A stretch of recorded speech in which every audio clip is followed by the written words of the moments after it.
inside, bolt your doors, lock your windows, because in 1997 something bizarre happened to Coronation Street. The Battersbys. They're bolshy, they're boisterous, and they're brazen. And if they're not busy bedding half of Weatherfield, those Battersby bruisers will be even busier battering them. You've got to be rough, ready, and tackle anything that comes at you. I think being a Battersby is kind of licensed to do things that you can't do in the real world. Yes, they're the original trailer trash tribe, and they know that no shame means no gain. We've laughed with them, and we've cried with them, but have no doubt. As much as we love them, you wouldn't like to live next door to them. So join us as we drop in on Weatherfield's infamous dropouts. You don't ever really know what you're going to get with the Battersbys.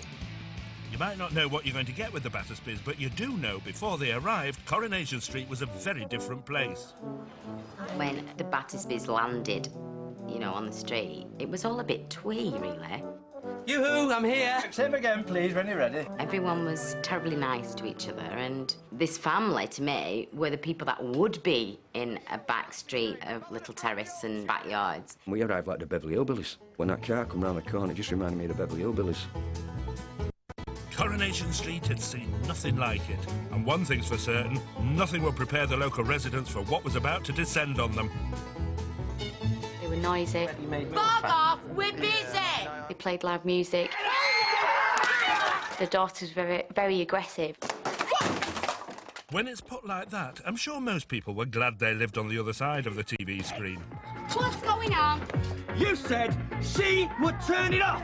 She did. We've had it off for over an hour. You don't expect us to have it off all night, do you? Then I had to fight with Curly.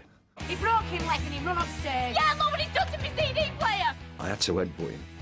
I remember going for a pint after it had been shown on TV. And no one spoke to me.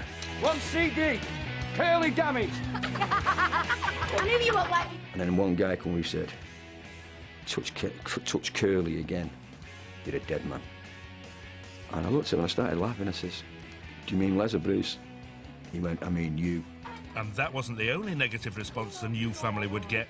The nation was adamant that they didn't want the Battersbys on their street. They had polls on teletext saying, should, you know, these neighbours from hell, should they be sacked? And after 2 episodes, 98% said go.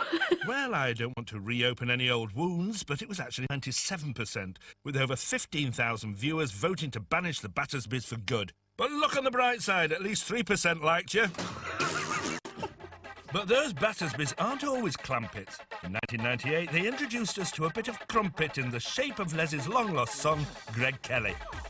I couldn't see how I fit into this kind of, or kind of me as Greg fit into this neighbours from hell kind of family. And this perv's trying to get me into his car. Don't be daft, I didn't mean it like that. Oh, yeah? Well, let's see how you try it on with young girls when you've had a nasty accident with this cardboard, eh? Listen to me, please! I'm your son, for God's sake.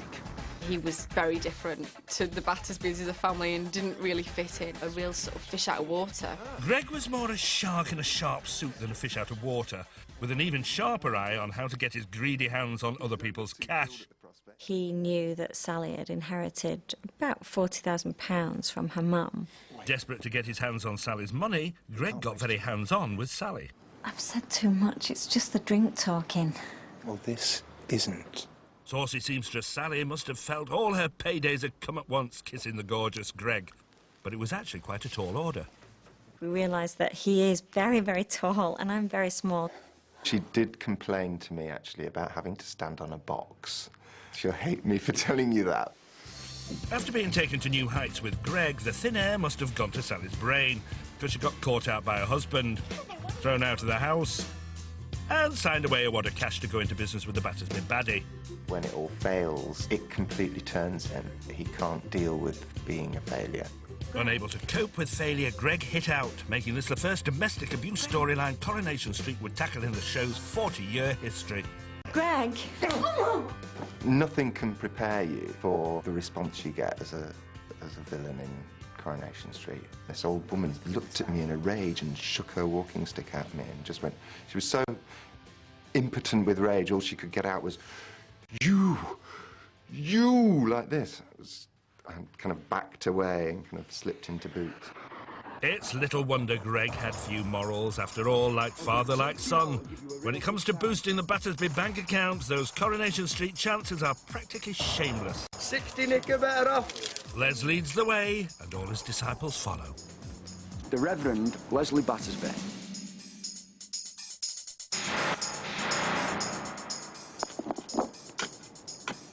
This has the makings of a good case for compo.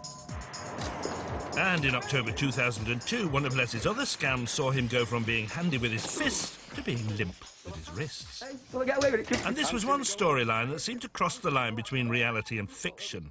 Les, I'm gay. Where was I? I was in Wales. I was at my house.